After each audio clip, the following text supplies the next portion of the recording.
Antes del café y del turno de palabras, pues voy a hablar de una persona que ha llegado y ha llegado muy bien. Su trayectoria académica y profesional ha estado relacionada con los campos de la ingeniería de la telecomunicación, la informática, así como con la educación en programas nacionales europeos. Ha desempeñado puestos de todos los niveles y ha trabajado en diferentes tipos de instituciones y empresas que le da una visión bastante amplia de cómo funcionan las instituciones públicas y privadas. Valora la educación en Europa y también considera que hay que formar al alumnado no solo en destrezas, sino también en cualificación lingüística. Está con nosotros hoy para comentarnos movilidad internacional en formación para el empleo, María Goretti Alonso de Castro, que es la directora de la Unidad de Formación Profesional de Europass en el SEPIE. Bienvenida, María Goretti.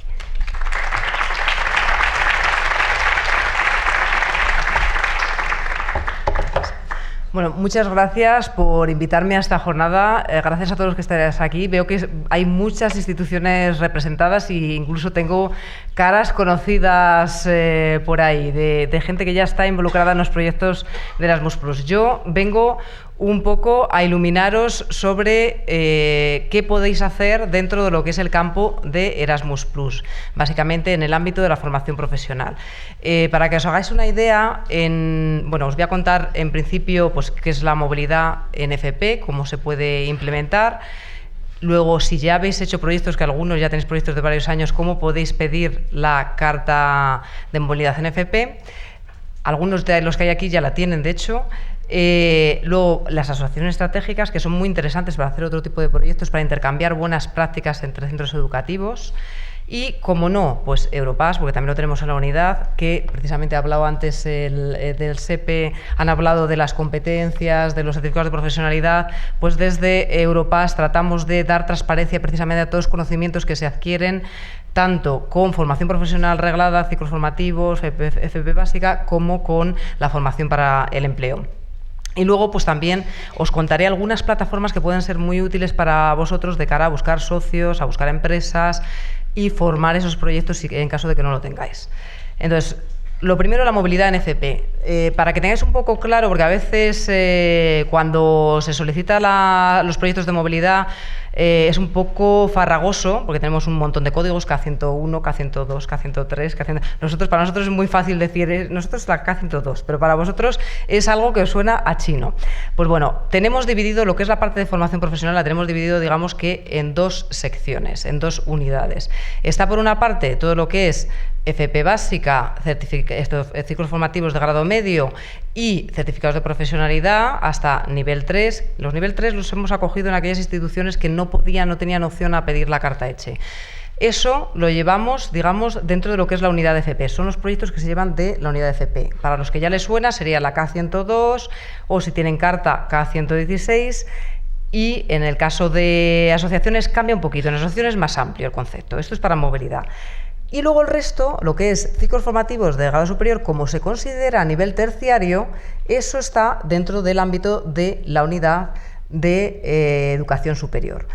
¿Qué diferencia hay entre los dos? Pues a nivel de actividades a realizar, la diferencia es mínima, es muy poca. Hay diferencias sobre todo a nivel económico, que las cuantías de las ayudas son diferentes, y hay diferencias sobre todo en que en el caso de educación superior, para los ciclos formativos de grado superior, tenéis que tener la carta ECHE, la carta Erasmus+ para educación superior concedida, para que os puedan dar proyecto. Si no tenéis la carta, no tenéis la posibilidad de pedir proyecto. Y una vez que tenéis la carta, que esa es la ventaja, siempre tenéis garantías de conseguir algún número de movilidades. Más o menos, pero siempre tenéis garantía de conseguir un pequeño número de movilidades. Bueno, esto es para que veáis un poco la estructura, que la conocéis todos de sobra. Ya os han hablado de los certificados de profesionalidad, con lo cual no voy a redundar más en ello. Ahora, para que veáis un poco quién puede solicitar y cómo se puede solicitar. Como mínimo, en el caso de formación profesional, tiene que haber como mínimo 3 centros educativos que impartan formación profesional. En superior, para ciclos formativos de grado superior, también se puede pedir consorcio. En ese caso es un poco diferente. Ahí se exige, el requisito es inferior. Tienen que ser 2 centros con carta ECHE, mínimo. mínimo 2 centros con carta ECHE. Pero aquí son 3 centros que impartan formación profesional, que sean los que pueden enviar a los profesores y a los alumnos a hacer las movilidades. Aquí, para que veáis un poco la estructura de los socios, en definitiva, siempre, para pedir proyectos, esto es muy importante porque ha sido un fallo muy importante este año en muchas solicitudes. Imprescindible, tiene que haber un socio de envío. Un socio de envío quiere decir que tenga alumnado y profesorado para enviar a hacer las movilidades. Tiene que haber un socio de envío en origen, es decir, en España, el que lo solicita. Y tiene que haber como mínimo un socio de acogida en destino. ¿Esto qué quiere decir, socio de acogida? Quiere decir que es una empresa en la cual van a realizar la práctica, la actividad. A ver, si es profesorado, sí que puede ser a lo mejor el centro de acogida un centro homólogo, donde vayan a impartir docencia, donde vayan a hacer job shadowing. Pero en el caso de alumnado tiene que haber empresas ahí, tiene que haber al menos una empresa. Si no la hay, no es un proyecto elegible. Entonces esto, si no habéis pedido proyecto y lo vais a pedir y pensáis pedirlo, tenéis que tener en mente que al menos una empresa de destino donde vayan a hacer las prácticas tiene que estar incluida en la propuesta. Los proyectos, ¿qué duración tienen en el caso de movilidad? Pues mirad, este año ha cambiado, ha sido mucho más flexible, porque antes solamente era o de 1 año o de 2 años. Ahora tenemos proyectos que pueden ser de 1 año o duraciones intermedias de 1 año hasta 2 años. El máximo son 2 años, o sea que quien diga en 1 año lo tengo todo hecho, fenomenal, puede pedir proyecto de 1 año. Si no tienes la seguridad de que puedas hacerlo todo o quieres garantizarte tener 2 años proyecto y tenerlo ya planteado para esos 2 años, pues te lo pides para 2 años. ¿Que te apetece menos tiempo? Tienes más margen para hacerlo. ¿Qué actividades podéis hacer? Es decir, como instituciones, ¿qué actividades podéis pedir, podéis plantear, se subvencionan?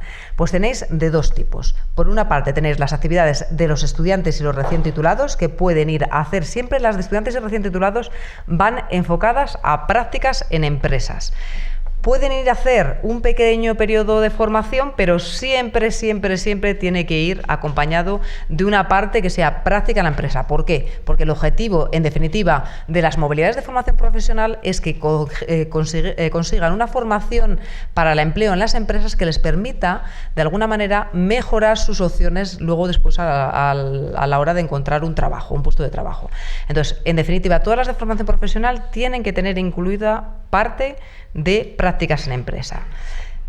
La duración que pueden tener es de 2 semanas a un máximo de 1 año, hasta 12 meses. La verdad es que la realidad es que no se suelen pedir, lo normal es que pidáis lo que es el periodo de CCTs. En algunos casos piden menos de lo que es el periodo de CCT, pero eso suele ser lo habitual. La Comisión Europea está intentando mover en este sentido para que los proyectos tengan movilidades de larga duración, movilidades de 6 meses a 1 año incluso. Pero sí que es verdad que no es fácil por muchos motivos. No es fácil, primero, porque si son estudiantes, lógicamente hay un currículum que define qué tiempos tienen de prácticas. Si son recién titulados sería más sencillo, en este caso sería más sencillo, pero luego nos encontramos con el problema de las empresas cuando vamos a determinados países. Hay empresas que no te admiten a chicos por más de un periodo de tiempo, porque si no, su administración les obliga a darles de alta en la Seguridad Social, a hacerles un contrato, y entonces es una barrera más a tener en cuenta. Pero bueno, están intentando mover el tema y supongo que intentarán tomar acciones para motivar a las empresas para que permitan acoger a este tipo de alumnados y recién titulados para que hagan prácticas en empresas y puedan estar más de 1 mes, 2 meses, que puedan estar hasta 12 meses si hace falta. A nivel de personal, ¿qué tipo de actividades podéis hacer? Como la mayor parte de los que estáis aquí sois personal, ¿qué podéis hacer? Podéis hacer mucho más de lo que estáis haciendo si tenéis proyectos ahora, porque ahora mismo para personal se pide muy poquito. Entonces, una de las cosas que más se piden, sobre todo en formación profesional, es lo que se llaman las prácticas de observación o el job shadowing. No es ir a buscar empresas, esto es ir para ver cómo trabajan en destino con un plan de trabajo, ver exactamente qué es lo que están haciendo, aprender, tomar nota y luego traer aquí buenas prácticas que podamos aplicar nosotros en el aula. Eso se trata en definitiva a la hora de hacer prácticas en observación. Que además de paso tú vas y conoces con qué empresas trabajan, cómo hacen los alumnos las prácticas en esas empresas. Eso sí que entra dentro de lo que es una práctica de observación. ¿Qué más cosas pueden hacer el personal con este tipo de ayudas?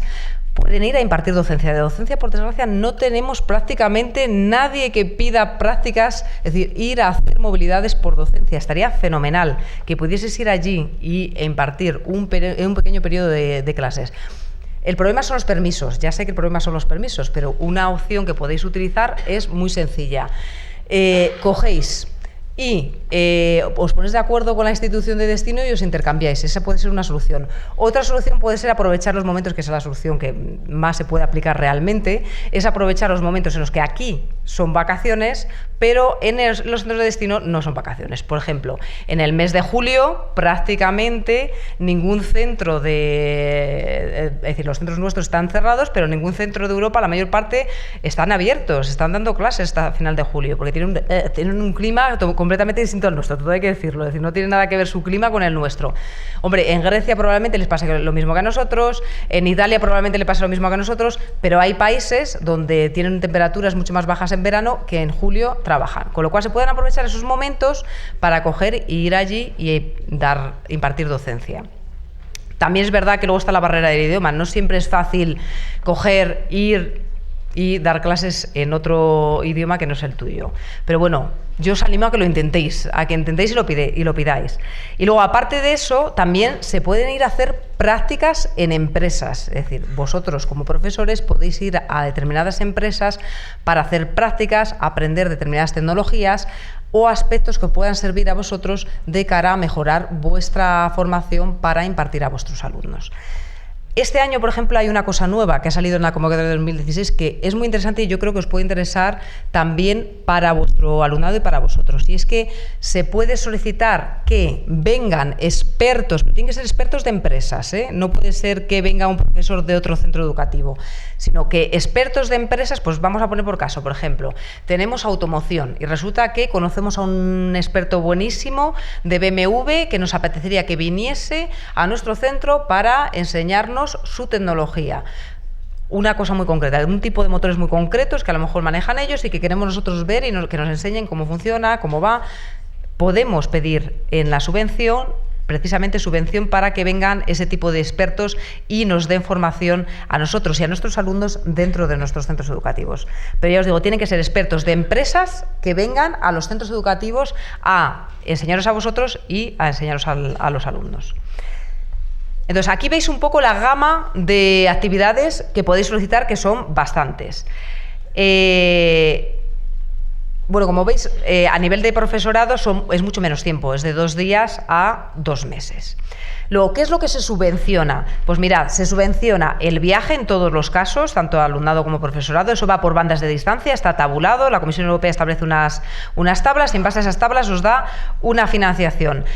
Luego, se da apoyo individual, es el importe de manutención y alojamiento. Es muy generoso en formación profesional. En educación superior, para ciclos formativos de educación superior, os tengo que decir que no es tan generoso, es muy inferior porque, claro, aunque tienen muchísimo más dinero que nosotros, esto hay que decirlo, realmente las instituciones y sobre todo las universidades compiten con los centros educativos que tienen ciclos formativos de grado superior, envían muchos estudiantes a hacer movilidades, con lo cual al final hay que repartir el dinero entre todos y para repartir ese dinero entre todas las movilidades al final lo que hacen es ajustar con los máximos y mínimos que nos establece la Comisión a más o menos el mínimo casi. Aquí en España yo creo que se paga, si no el mínimo, prácticamente el mínimo que nos establece la Comisión.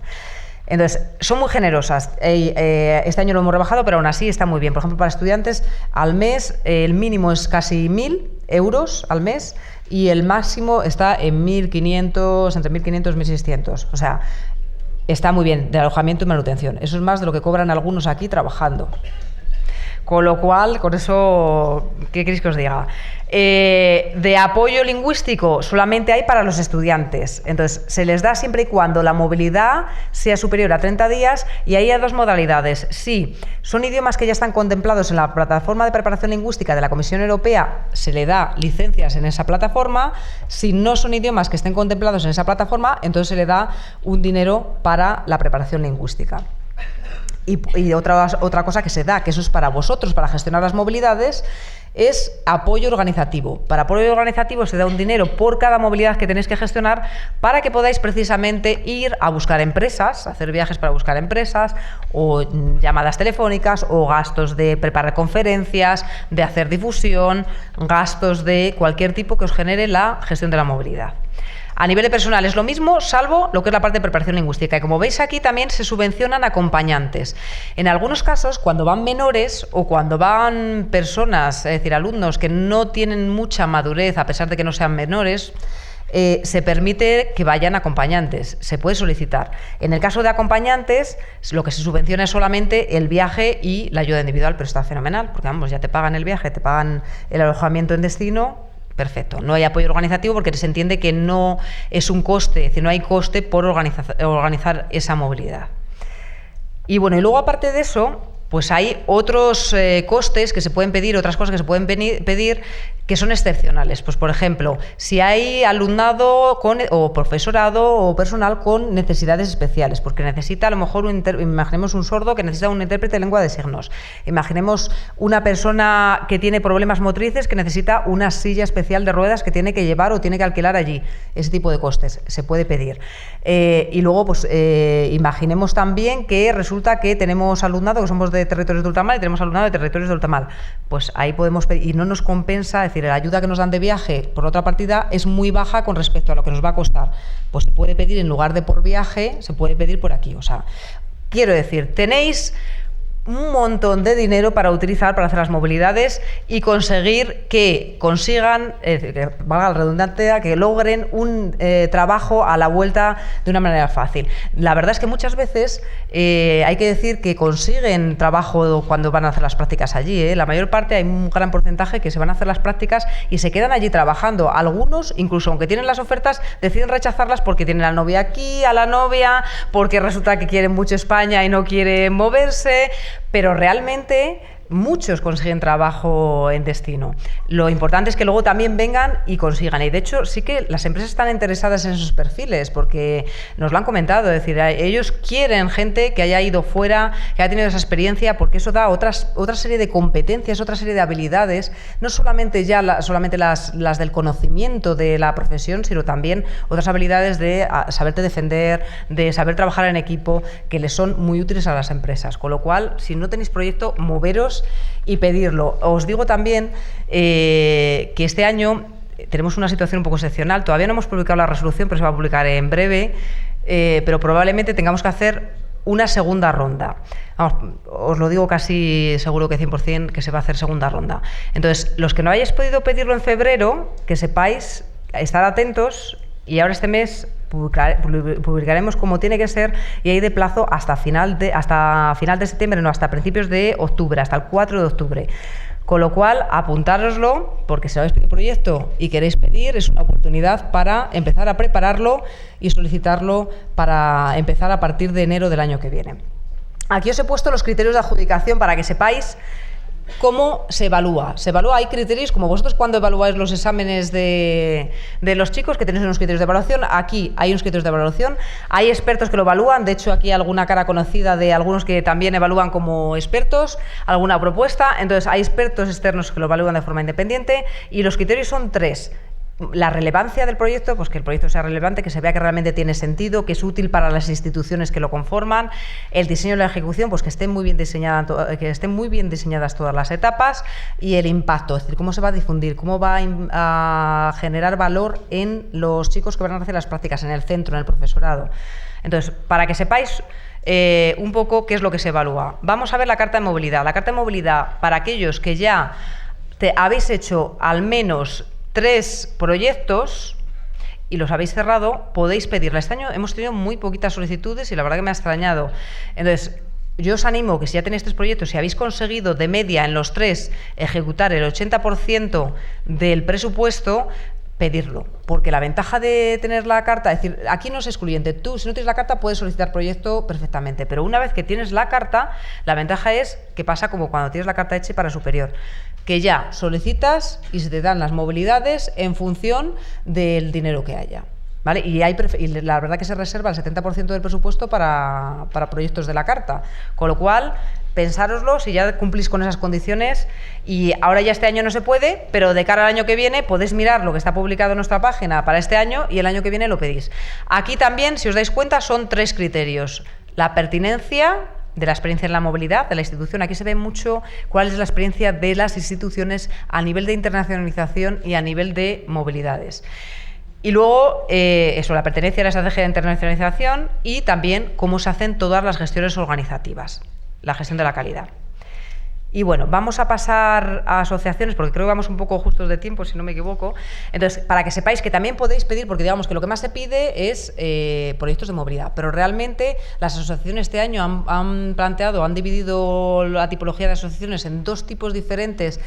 Y es muy útil porque, en concreto, lo del intercambio de buenas prácticas para centros como vosotros es realmente interesante. Vosotros podéis hacer proyectos con centros educativos o con mezcla, con cámaras de comercio, empresas que estén relacionadas con los sectores, es decir, puede ser mezcla. La idea sería que fuese mezcla. Hacer proyectos con otras instituciones de otros países y intercambiar buenas prácticas y ver cómo mejorar la formación en vuestros centros educativos. Entonces, eso sí, necesitáis ser como mínimo 3, vosotros y otros 2 de otros 2 países distintos. Si encontráis más, mejor. Entonces, en este caso, puede ser cualquier tipo. Aquí, por ejemplo, no tenemos la restricción de grado medio o grado superior. Aquí podéis pedir perfectamente para grado medio, para grado superior, para FP básica, certificado de profesionalidad de cualquier tipo, abarca todos los niveles. Y como os decía, tenéis diferenciado. Yo, en el caso de centros educativos, os animaría a pedir, porque la competencia de innovadores es bestial. Piden instituciones que tienen un departamento que puede de alguna manera, que tiene proyectos internacionales, están habituados a pedirlos, saben cómo pedirlos, entonces competir contra ellos es muy, muy complicado. Entonces yo os diría, pedirlo a través de proyectos de intercambio de buenas prácticas, porque ahí tenéis muchas más opciones. En este caso pueden ser desde 12 meses hasta 36 meses, dependiendo de la tipología, y también la fecha de comienzo es variable. Y bueno, aquí tenéis ejemplos. Como os van a pasar la presentación, no me voy a centrar mucho en eso y porque no queda nada de tiempo. A nivel de gastos tenéis cubierto, hay una partida de gastos de gestión e implementación que cubre casi todo, hay que decir, en el caso de buenas prácticas. Luego os pagan reuniones transnacionales que tenéis que hacer para poneros de acuerdo con los otros socios, y si hicierais proyectos de innovación os pagarían ese otro paquete de productos intelectuales y eventos multiplicadores. También podéis hacer movilidades. Lo que pasa es que aquí las movilidades están enfocadas a probar, a testear esas buenas prácticas que vais a intercambiar. No están orientadas a movilidad per se para hacer prácticas. Y luego, por supuesto, también hay otros gastos que podéis pedir si se justifican bien. Aquí tenéis un criterio más, veis, relevancia, diseño y ejecución, equipo y cooperación. Han añadido ese porque como esto es una asociación, se trata de ver qué consistencia tiene esa asociación, si realmente hay una vinculación entre ellas, si tienen un trabajo previo, si realmente se ve que lo que hacen entre ellas tiene sentido para el proyecto. O sea, es un poco eso. Los demás son básicamente lo mismo que en movilidad. Y bueno, Europass, simplemente paso por encima, básicamente se trata de darle transparencia a lo que aprenden. Son 5, conocéis casi todos seguramente el currículum, lo conoce todo el mundo, pero son en realidad 5 documentos. Está el currículum, que es el que engloba a todos los demás, porque permite englobar a todos los demás. Luego está el pasaporte de las lenguas, que está realmente incluido en el currículum ya. El documento de movilidad, que es el que se utiliza habitualmente para certificar las movilidades que realizáis, ¿vale? Y los suplementos, que los hay de 2 niveles, pues todo lo que abarca secundaria y lo que abarca estudios terciarios. Entonces, el suplemento es muy interesante que se lo deis a los chicos cuando terminan el ciclo formativo, porque es una información adicional que a ellos les va a ayudar para si van a buscar trabajo fuera, que tengan las empresas información de exactamente qué competencias han adquirido con esos estudios. Ahí, en ese sentido, por ejemplo, el SEPE y todo FP ayuda mucho y tenemos un catálogo ya preparado que se pueden descargar y simplemente es personalizarlos por el centro y sellarlos, o sea, no tiene nada más. Y bueno, ya simplemente para que sepáis, os tengo aquí que os los van a pasar en la presentación, varias plataformas que son muy interesantes de cara a buscar socios. Esta, por ejemplo, que os presento aquí, la de Eras Mobility, esta la desarrolló un centro de formación profesional, que no sé si está por ahí, Sátiva, mira, están por ahí. Lo han desarrollado y la verdad es que está fenomenal. A mí la idea me parece, la promociono, no por nada, es decir, yo no tengo nada con ellos, no me han pagado nada, que conste, nada de nada, pero realmente es que creo en la plataforma. Entonces me parece una idea genial, me parece una idea fantástica, porque lo que busca es intercambio, es decir, yo ofrezco gestionarte a ti, como centro homólogo en destino, ofrezco gestionarte a ti movilidades para la rama administrativa, para la rama de mecánica, para la rama de electrónica, para la rama de informática, X. Y a cambio otro te dice, pues yo a ti te gestiono, te busco empresas para ta. O sea, se trata de precisamente colaborar entre socios homólogos para buscar empresas donde puedan acoger a los alumnos, porque realmente esa estructura la tienen. Vosotros tenéis contactos con muchas empresas aquí para gestionar vuestras FCTs, que podéis precisamente dárselas y podéis ayudarles para que coloquen a sus chicos en esas empresas. Pues lo mismo pasa sobre todo con Alemania, que lo tiene muy estructurado, y con otros sitios. Con lo cual, a mí me parece que es una idea genial. Han pedido proyecto de K2, pero no sé cómo está el tema todavía, para ampliar horizontes, porque ahora mismo, claro, falta un poco la parte transnacional. Hay muchas instituciones de aquí que se han dado de alta buscando encontrar instituciones de fuera, pero nos falta que las de fuera, y ahí sí que vuestra labor también es importante. Vosotros podéis animar a vuestros socios homólogos de otros países para que se apunten y ellos ofrezcan la posibilidad de gestionar prácticas. Así va creciendo la red y realmente puede ser algo muy útil para todos. Y luego aquí os pongo EURES, que depende del SEPE, que realmente tiene también una parte muy buena para búsqueda de empresas, de prácticas en empresas, de aprendizaje en empresas. Tenéis también eTwinning para buscar socios, tenéis también IPAL, que aunque en principio se dice que es de adultos, también sirve para formación profesional. Hay muchas instituciones de formación profesional ahí dentro, con lo cual podéis contactar con ellas para buscar socios, para proyectos, sobre todo para los de asociaciones. Y luego el School Education Gateway, que aunque está pensada más para educación escolar, lo mismo, es decir, ahí se dan de alta centros variados que os pueden servir de referencia para encontrar homólogos que están haciendo lo mismo que vosotros. Y esto es muy importante, ya con esto termino, que sepáis que desde SPIE organizamos también, subvencionamos también lo que es participación en seminarios de contacto, conferencias, que organizan otras agencias nacionales. Es decir, todas las agencias nacionales tenemos un dinero que podemos reservar para organizar actividades transnacionales, de modo que vengan instituciones de otros países, o vayan, en este caso, instituciones de otros países, hagan contactos entre sí y puedan pedir proyectos. Entonces, el año pasado, desde 2014, llevamos haciendo convocatorias por desgracia, no hay muchas plazas, todo hay que decirlo, las plazas son muy limitadas. Pero yo os animo que, si no lo conocéis y no habéis entrado nunca, a que entréis y veáis la oferta que hay. Ahora mismo creo que están casi todas asignadas, pero vamos, que hay nuevos seminarios que vamos a publicar para el último cuatrimestre. Con lo cual, estad atentos, porque de octubre, noviembre y diciembre hay varios que los vamos a publicar ahora en verano, y que podéis apuntaros y ojalá tengáis la posibilidad, porque realmente es enriquecedor 100%. Es decir, vais, conocéis empresas, conocéis otras instituciones, os permite ampliar, si ya tenéis una red, la red, si no, hacerla, o un proyecto incluso. Bueno, y con eso ya os libero, y creo que ahora toca el turno de preguntas para todos. Muchas gracias a todos por vuestra atención.